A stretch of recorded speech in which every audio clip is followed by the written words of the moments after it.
ರಾಷ್ಟ್ರಪತಿ ಭವನದಲ್ಲಿ ನಾಳೆ ಮೋದಿ ಪದಗ್ರಹಣ. ರಾಷ್ಟ್ರ ರಾಜಧಾನಿಯಲ್ಲಿ ಪೊಲೀಸ್ ಬಂದೋಬಸ್ತ್ ನಿಯೋಜನೆ ಮಾಡಲಾಗಿದೆ. ರಾಷ್ಟ್ರಪತಿ ಭವನ ಕರ್ತವ್ಯ ಪಥದ ಸುತ್ತ ಭದ್ರತೆ ಇದೆ. ಗಣ್ಯರು ತಂಗುವ ಹೋಟೆಲ್ಗಳ ಸುತ್ತಲೂ ಭದ್ರತೆ.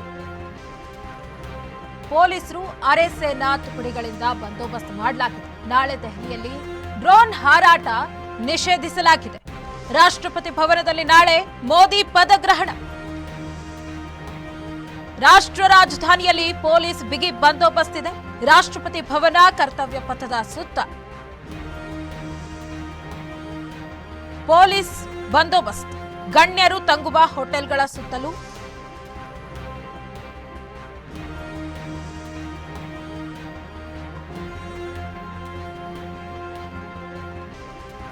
ಇನ್ನು ನಾಳೆ ದೆಹಲಿಯಲ್ಲಿ ಡ್ರೋನ್ ಹಾರಾಟ ನಿಷೇಧಿಸಲಾಗಿದೆ.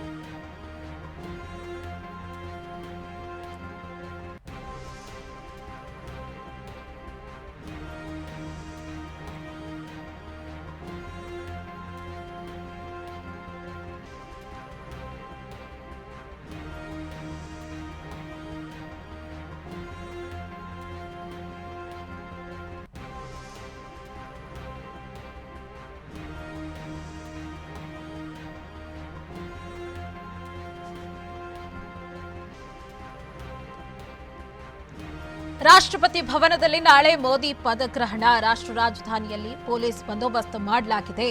ಬಿಗಿ ಭದ್ರತೆಯನ್ನ ಮಾಡಲಾಗಿದೆ. ರಾಷ್ಟ್ರಪತಿ ಭವನ ಕರ್ತವ್ಯ ಪಥದ ಸುತ್ತಲೂ ಭದ್ರತೆಯನ್ನ ಮಾಡಲಾಗಿದೆ. ಗಣ್ಯರು ತಂಗುವ ಹೋಟೆಲ್ಗಳಾಗಿರಬಹುದು. ಪೊಲೀಸರು ಅರೆ ಸೇನಾ ತುಕಡಿಗಳಿಂದ ಬಿಗಿ ಬಂದೋಬಸ್ತ್ ಮಾಡಲಾಗಿದೆ. ನಾಳೆ ದೆಹಲಿಯಲ್ಲಿ ಡ್ರೋನ್ ಹಾರಾಟ ನಿಷೇಧಿಸಲಾಗಿದೆ.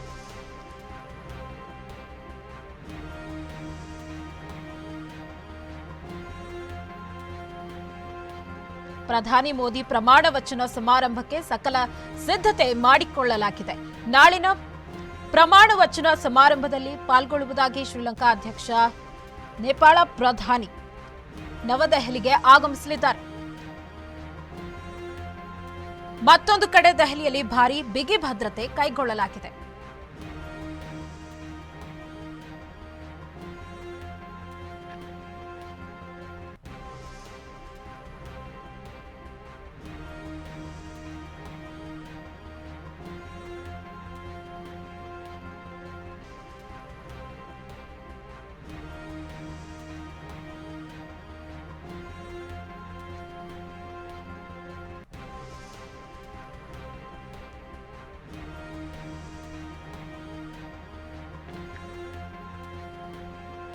ಇದಾಗಿತ್ತು ಈ ಹೊತ್ತಿನ ಸುದ್ದಿ. ಇನ್ನಷ್ಟು ಸುದ್ದಿಗಳಿಗಾಗಿ ನೋಡ್ತಾ ಇರಿ ಅಶ್ವವೇಗ ನ್ಯೂಸ್. ಇದು ಸತ್ಯಾನ್ವೇಷಣೆಯ ಓಟದಲ್ಲಿ.